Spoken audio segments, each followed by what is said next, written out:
হে রাসূল, আপনি ছিলেন এতিম।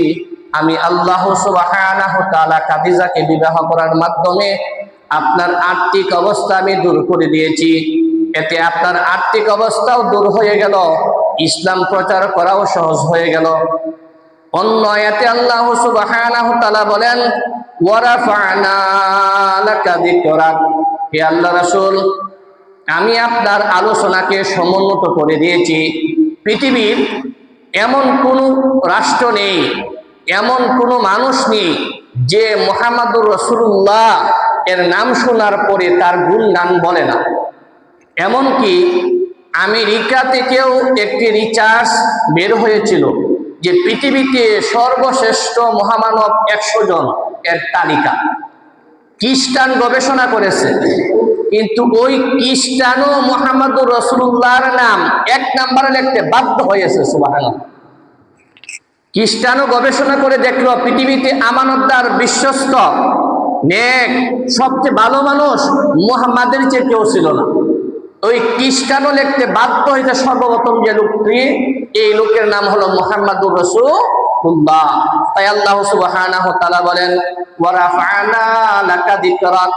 হে আল্লাহ রাসূল, আমি আপনার আলোচনাকে সমুন্নত করে দিয়েছি, প্রত্যেক মানুষের মুখে মুখে তুলে দিয়েছি। অর্থাৎ আল্লাহ রাসূল যখন ইসলামের দাওয়াত দেওয়া শুরু করেন, প্রাথমিক পর্যায়ে ইসলাম ধর্ম গ্রহণ করেন গরিব মানুষেরা। অধিকাংশই গরিবরা ইসলাম ধর্ম গ্রহণ করেন।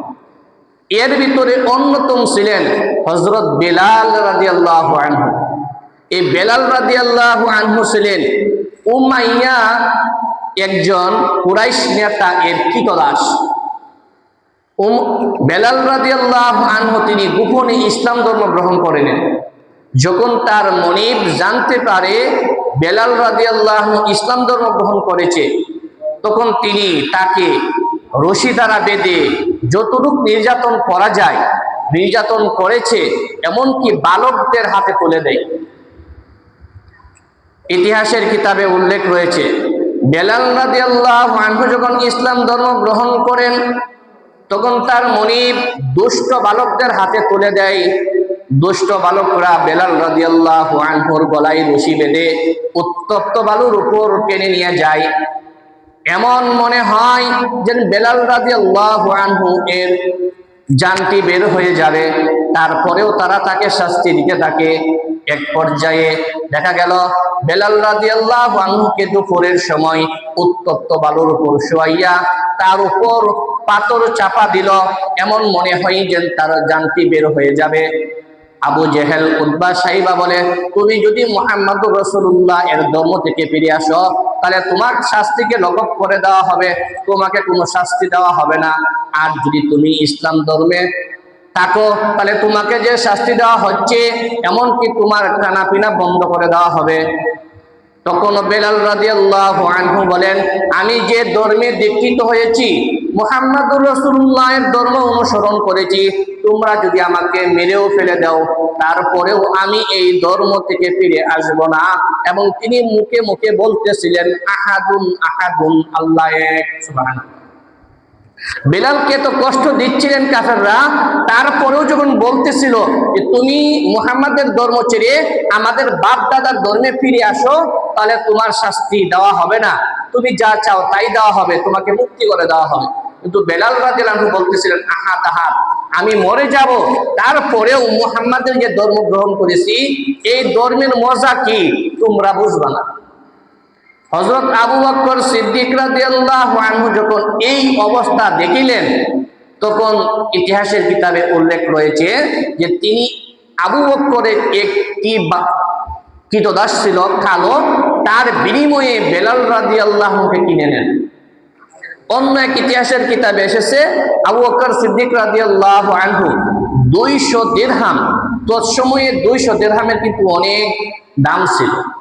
আবু বকর সিদ্দিক রাদিয়াল্লাহু আনহু এই 200 দিরহাম টাকার বিনিময়ে বেলাল রাদিয়াল্লাহু আনহুকে ক্রয় করে তাকে আজাদ করে দেন।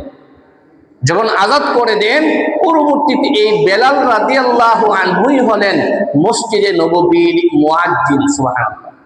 যে হাবশী গোলাম একবারে কালো, মানুষ তাকে ঘৃণা করত, কিন্তু আল্লাহ রাসূল সাল্লাল্লাহু আলাইহি ওয়াসাল্লাম তাকে মদিনাতুন নবীর মসজিদের মুয়াজ্জিন বানিয়ে দিলেন। সুবহানাল্লাহ। ইসলাম ধর্ম গ্রহণ করার কারণে মহিলাদের মধ্য থেকে সুমাইয়া রাদিয়াল্লাহু আনহা ছিলেন প্রথম শহীদ। এই সুমাইয়া রাদিয়াল্লাহু আনহা যখন ইসলাম ধর্ম গ্রহণ করেন, ইতিহাসের কিতাবে উল্লেখ রয়েছে, ইবনে হিশাম কিতাবে উল্লেখ রয়েছে যে আবু জেহেল এই সুমাইয়া রাদিয়াল্লাহু আনহার লজ্জাস্থানে তীর দ্বারা নিক্ষেপ করে এবং এই তীরের দ্বারা তিনি শাহাদাত বরণ করেন। ইসলামের ইতিহাসে উল্লেখ রয়েছে তিনিই হলেন মহিলাদের মাধ্যম থেকে সর্বপ্রথম শহীদ। আল্লাহ রাসূল বলেন জান্নাতি রমণীদের মধ্যে সে হলো অন্যতম একজন মহিলা। সম্মানিত মুসলিম কেরাম, এই মুসলমানরা প্রাথমিক পর্যায়ে যখন বললাম যে দুর্বল কিছু শ্রেণীর মানুষ মুসলমান হলো, তাদের উপর এত বেশি অত্যাচার শুরু করে দিল, আল্লাহ রাসূল সাল্লাল্লাহু আলাইহি ওয়াসাল্লাম সাহাবায়ে কেরামকে নির্দেশ প্রদান করলেন, তোমরা মক্কা থেকে আবশিরিয়ায় হিজরত করো। আল্লাহ রাসূল জানতেন তৎসময়ে আবশিরিয়া বলতে হাবশা, এই হাবশার একজন রাজা ছিলেন, তিনি ছিলেন ন্যায়পরায়ণ শাসক। ইতিহাসের কিতাবে উল্লেখ রয়েছে তার নাম হলো আসহামা নাজ্জাশী। আমরা সকলে নাজ্জাশী বলেছি। এই বাদশা নাজ্জাশী ছিলেন একজন ন্যায়পরায়ণ শাসক। তিনি অন্যায় অত্যাচার করতেন না এবং পৃথিবীতে তৎসময়ে সবচেয়ে শ্রেষ্ঠ একজন শাসক ছিলেন। আল্লাহ রাসূল বললেন তোমাদের নিরাপত্তার জন্য তোমরা গোপনে মক্কা থেকে তোমরা আবশিরিয়ায় হিজরত করো। তখন আল্লাহ রাসূলের নির্দেশ মোতাবেক সর্বপ্রথম 12 জন পুরুষ ও 4 জন মহিলা মক্কা থেকে মদিনায় হিজরত করেন। এর দলনেতা ছিলেন আল্লাহ রাসূল সাল্লাল্লাহু আলাইহি ওয়াসাল্লামের তৃতীয় খুলাফায়ে রাশিদিন হযরত উসমান রাদিয়াল্লাহু আনহু এবং আল্লাহ রাসূলের মেয়ে রুকাইয়া রাদিয়াল্লাহু আনহু ওই হাবশা প্রতিনিধি দলে ছিলেন। তারা যখন ওই হাবশা কিছুদিন অতিবাহিত করেন, মক্কার লোকেরা চাচ্ছিলেন যে যাতে করে তাদেরকে নিয়ে আসা যায়, কিন্তু দেখা গেল রাজা নাজ্জাশী তাদেরকে ফেরত পাঠাননি। তারা কোনো একটি সংবাদ পেলেন যে এমত অবস্থায় মক্কার অধিকাংশ লোক মুসলমান হয়ে যায়। আসলে ব্যাপারটি এমন ছিল না। তারা যখন মক্কা থেকে 3 মাইল দূরে আসে, তখন দ্রুতের মাধ্যমে জানতে পারে যে মক্কার লোকেরা আগে যেমন ছিল এমনই আছে, বরং তোমরা যদি তোমাদের এলাকাতে ফিরে যাও তোমাদের উপর অত্যাচারের মাত্রা আরো বেড়ে যাবে। তখন সাহাবায়ে কেরাম আবার মক্কা থেকে আবশিরিয়ায় দ্বিতীয়বার হিজরত করেন। ইতিহাসের কিতাবে উল্লেখ রয়েছে তখন এই আবশিরিয়ার মুসলমানদের প্রতিনিধি ছিল মাত্র 82 জন, আর কোন কিতাবে উল্লেখ রয়েছে মাত্র 83 জন। তাহলে মক্কা থেকে আবশিরিয়ায় হিজরত করলো 82 জন মুসলমান। এমত অবস্থায় কুরাইশরা প্রতিনিধি প্রেরণ করলো 2 জন উপরে, আমর ইবনুল আস এবং রবিয়াকে প্রেরণ করলো যে রাজা নাজ্জাশীর কাছে গিয়ে বলো আমাদের বংশের কিছু নালায়েক, তাদের ধর্ম সম্পর্কে দীক্ষা নাই এবং মূর্খ মানুষ আনিত একটি নতুন ধর্ম মুহাম্মাদের ধর্ম অনুসরণ করেছে, আমাদের ওই বালকদেরকে আমাদের হাতে ফেরত পাঠা। আমর ইবনুল আস ছিলেন আল্লাহ রাসূলের প্রথম মেয়ের জামাই, কিন্তু তখনও তিনি মুসলমান হয় নাই। আমর ইবনে আস ওই রাজা নাজ্জাশীর কাছে গিয়ে বলতেছে আমাদের এই বালকদেরকে ফেরত পাঠান, আমরা তাদেরকে নিয়ে যেতে চাই। তখন আমর ইবনুল আস গেছে রাজা নাজ্জাশীকে একটা বক্তব্য দিচ্ছে, যে তিনি বলতে শুরু করলেন, হে রাজা, আমাদের ওই মূর্খ ছেলে পেলে নির্বুঝ ছেলেরা আমাদের বংশ ছেড়ে নতুন একটি ধর্মে দীক্ষিত হয়েছে, যে ধর্ম সম্পর্কে আমরাও কিছু জানি না, আপনি নিজেও কিছু জানেন না। আর এরা এমন একটি ধর্মে এসেছে যে ধর্মের কারণে বাবা ছেলের মাধ্যমে সমস্যা সৃষ্টি হয়েছে, বাবাকে ছেড়ে সন্তানরা চলে আসছে, ওয়াইফকে রেখে জামাই চলে এসেছে, তো এমন একটি ধর্ম তারা গ্রহণ করেছে। এই সমস্ত ছেলেদেরকে আমাদের হাতে তুলে দেন, আমরা পরিবারের কাছে নিয়ে যেতে চাই। রাজা নাজ্জাশী মুসলিম দূতা যারা গিয়েছিলেন তাদেরকে ডাকলেন, তোমাদের মধ্য থেকে একজন কথা বলো। আল্লাহ রাসূল সাল্লাল্লাহু আলাইহি ওয়াসাল্লামের চাচাতো ভাই ছিলেন জাফর ইবনে আবু তালিব, আবু তালেবের ছেলের নাম হলো জাফর। জাফর ইবনে আবু তালেব রাদিয়াল্লাহু আনহু তিনি দাঁড়ালেন, দাঁড়ায়া একটি ভাষণ দিলেন, যে ভাষণটি বুখারী শরীফে উল্লেখ রয়েছে। জাফর ইবনে আবু তালেব রাজা নাজ্জাশীর সামনে দাঁড়িয়ে বলেন, সম্মানিত রাজা মশাই, আমরা ইতিপূর্বে এমন একটি ধর্মে ছিলাম যে ধর্মে আমরা মূর্তি পূজা করতাম, এক আল্লাহর সাথে আমরা শরীক করতাম, ধনীরা গরিবদেরকে শোষণ করতাম, স্ত্রীদেরকে সমাজে কোনো মূল্যই ছিল না, বাবার সম্পত্তি থেকে বঞ্চিত করা হতো, নারীদেরকে বাজারে পণ্যের মতো বিক্রি করা হতো, ধনীরা গরিবদেরকে শোষণ করতাম, আত্মীয়তার সম্পর্ক আমরা ছিন্ন করতাম। কিন্তু এমত অবস্থায় আমাদের কাছে এমন এক মানুষ এসেছে, এমন একটি বংশের যে বালক মক্কায় সবচেয়ে সম্ভ্রান্ত বংশের, আর সেই বালকের যে বংশ, সেই বংশের নাম হলো কুরাইশ। আর এই কুরাইশ বংশের যে বালক আমাদের ধর্মে দীক্ষিত করেছে, সেই বালককে আমরা সবাই জানি আল আমিন, সবাই জানি সে বিশ্বস্ত, এবং সকলেই জানি সে খুবই ভালো মানুষ, আমরা তার ধর্মে দীক্ষিত হয়েছি। তখন রাজা নাজ্জাশী বলেন, তিনি তোমাদেরকে কি বিষয়ে দীক্ষা দান করেছে? তখন জাফর ইবনে আবু তালেব বলেন, সম্মানিত মন্ত্রী মশাই, মুহাম্মাদুর রাসূলুল্লাহ সাল্লাল্লাহু আলাইহি ওয়াসাল্লাম আমাদেরকে তিনি বলেন, তোমরা এক আল্লাহর ইবাদত করবে, লা তুশরিকু বিল্লাহ, তার সাথে কাউকে শরীক করবে না, ধনীরা গরিবদেরকে শোষণ করবে না, পিতার হক আদায় করবে, সন্তান পিতার হক আদায় করবে, পিতা সন্তানের হক আদায় করবে, স্বামী তার স্ত্রীর হক আদায় করবে, স্ত্রী তার স্বামীর হক আদায় করবে, প্রতিবেশীর হক আদায় করবে, এতিমদের মাল আত্মসাৎ করা যাবে না, সুদী ব্যবসা করা যাবে না, ঘুষ খাওয়া যাবে না, সালাত আদায় করতে হবে, নামাজ পড়তে হবে, রোজা রাখতে হবে, যাকাত দিতে হবে। এই 12 কাজগুলোর কথা যখন বললেন, তখন আমরা মুহাম্মাদুর রাসূলুল্লাহর উপর ঈমান এনেছি, এবং ঈমান আনার কারণে অন্তরে আমরা এতটুকু স্বাদ পেয়েছি যা বলে বর্ণনা করে শেষ করা যাবে না। ইতিহাসের কিতাবে উল্লেখ রয়েছে, বুখারী শরীফের হাদিসে বলেন, আবু জাফর যখন সূরাতুল মারিয়ামের প্রথম কয়েকটি আয়াত পাঠ করতে লাগলেন, রাজা নাজ্জাশী তিনি নিজেও কাঁদতেছিলেন, কাঁদতে কাঁদতে তার দাড়ি মুবারক ভিজে যায়। ইতিহাসের কিতাবে উল্লেখ রয়েছে, শুধু দাড়ি নয়, তার সামনে যে কাগজগুলো ছিল, রাজা কাঁদতে কাঁদতে তার কাগজগুলো ভিজে যায়। সুবহানাল্লাহ। এটা ছিল ইসলাম ধর্মের প্রতি রাজা নাজ্জাশীকে আল্লাহ ইলহামের মাধ্যমে এমন করে দিস। মুসলমান নিজের দেশে নিরাপদ নয়, একবার গেল হাবশায়, ফেরত আসলো, মাত্রা যখন বেড়ে গেল, দ্বিতীয় পর্যায়ে আবার হাবশায় গেল, তো রাজা নাজ্জাশীকে আল্লাহ তাআলা মুসলমানদের প্রতি একটু অনুগ্রহ সৃষ্টি করে দিলেন। তখন রাজা নাজ্জাশী এই রবিয়া এবং আমর ইবনে আসকে বলে, আমি জেনে শুনে মুসলমানদেরকে তোমাদের হাতে তুলে দিতে পারি না। এমনকি জাফর ইবনে আবু তালেবও বলছিলেন যে, সম্মানিত রাজা সাহেব, আমাদেরকে যদি তাদের হাতে তুলে দেন, আগে যেমন শাস্তি আমাদেরকে দিচ্ছে, এখন তার চেয়ে ডবল শাস্তি দিবে, তাহলে আপনি জেনে শুনে আমাদেরকে এই জালেমদের হাতে আপনি তুলে দিবেন না। তখন আল্লাহ রাসূল সাল্লাল্লাহু আলাইহি সাল্লামের এই সাহাবারা জাফর ইবনে আবু তালেবের নেতৃত্বে হাবশায় কিছুদিন অবস্থান করেন।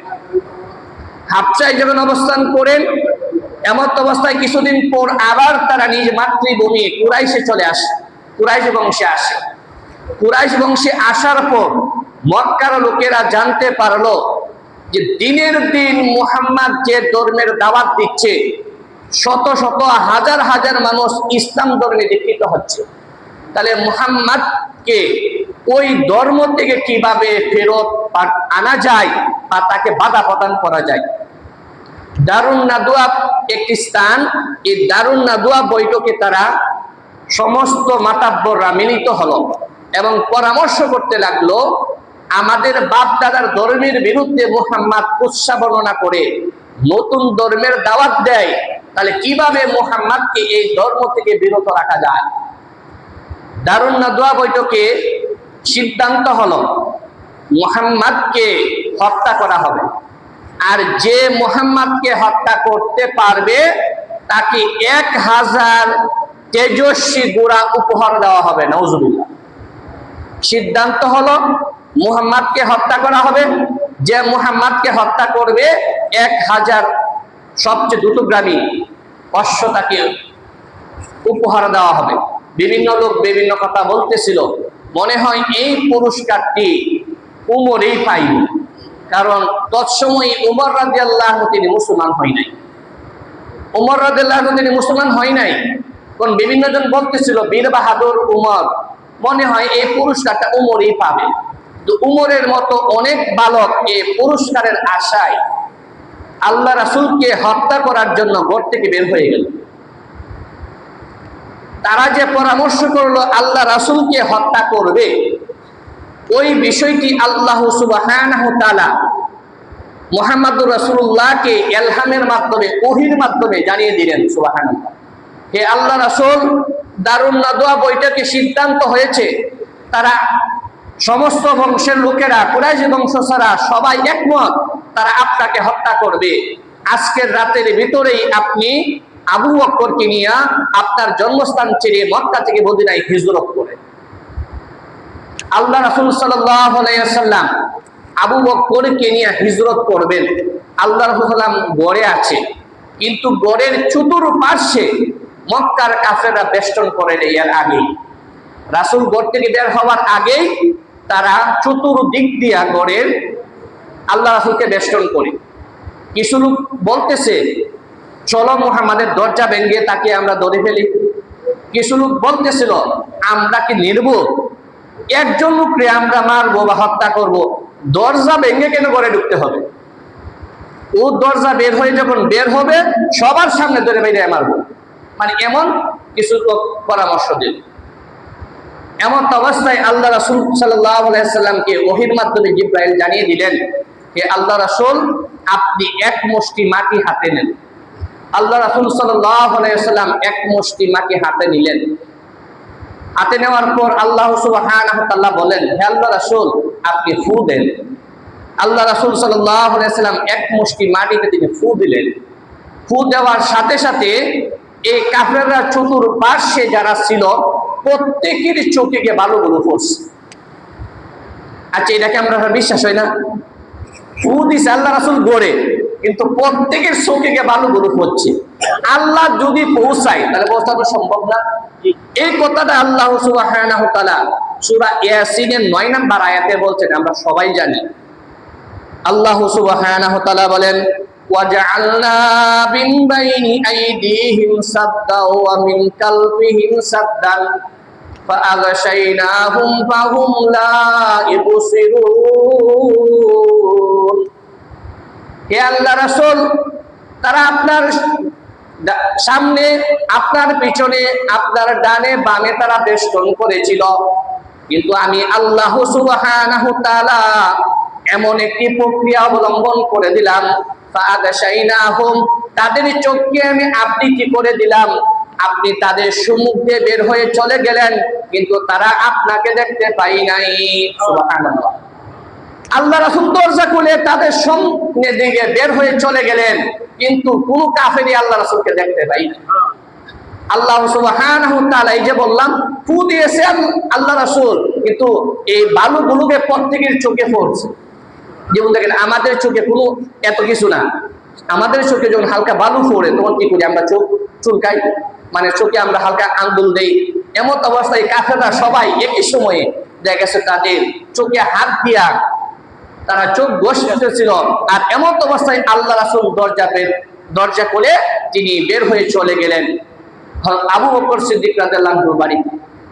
আবু বকরকে ডাক দিলেন, রাত্র গভীর, কিন্তু আবু বকর সিদ্দিক তিনি জানতেন যে মুহাম্মদুর রাসূলুল্লাহ আমাকে আগেই ইঙ্গিত দিয়েছে যে কোনো সময় হিজরত করতে হবে। আল্লাহ রাসূল সাল্লাল্লাহু আলাইহি সাল্লাম আবু বকরকে নিয়ে গারে হেরে গুহায় এই সর্বপ্রথম তিনি হিজরত করে যান।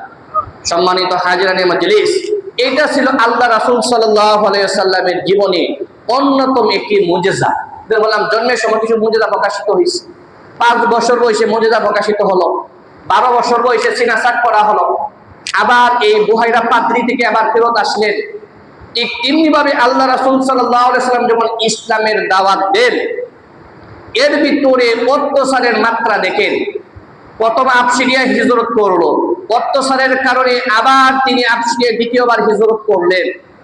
যখন রাসূলুল্লাহ সাল্লামকে হত্যার পরিকল্পনা করলেন, তখন আল্লাহ রাসূল নিজে মক্কা থেকে তিনি মদিনায় হিজরত করে চলে গেলেন। শুধু তাই নয়, আল্লাহ রাসূল সাল্লাল্লাহু আলাইহি ওয়াসাল্লামের চাচা আবু তালিব আল্লাহ রাসূলকে এত বেশি মহব্বত করতেন যে মহব্বতের কারণে 3 বছর পর্যন্ত তারা জেলখানায় আবদ্ধ ছিলেন। এটাকে বলা হয় শিয়াবে আবি তালিব। মক্কার লোকেরা যখন আবু তালেবকে বললেন, তুমি যদি আমাদের হাতে তুলে না দাও তাহলে আমরা তোমাদের সাথে বয়কট করব। রাসূলকে হত্যার পরিকল্পনার পর যখন হচ্ছে না, তখন তারা বললেন, এই বনি হাশেম গোত্রের কাছ থেকে আমরা কোনো মাল ক্রয় করব না, কোনো মাল তাদের কাছে বিক্রি করব না, আমরা তাদের কাছে ব্যয় দিব না, আমরা তাদের কারো কাছ থেকে ব্যয় করব না। সকল বিষয়ে বয়কট করা হলো। 3 বছর পর্যন্ত। ইতিহাসের জাদুল মাসে, ইতিহাসের একটি প্রসিদ্ধ কিতাব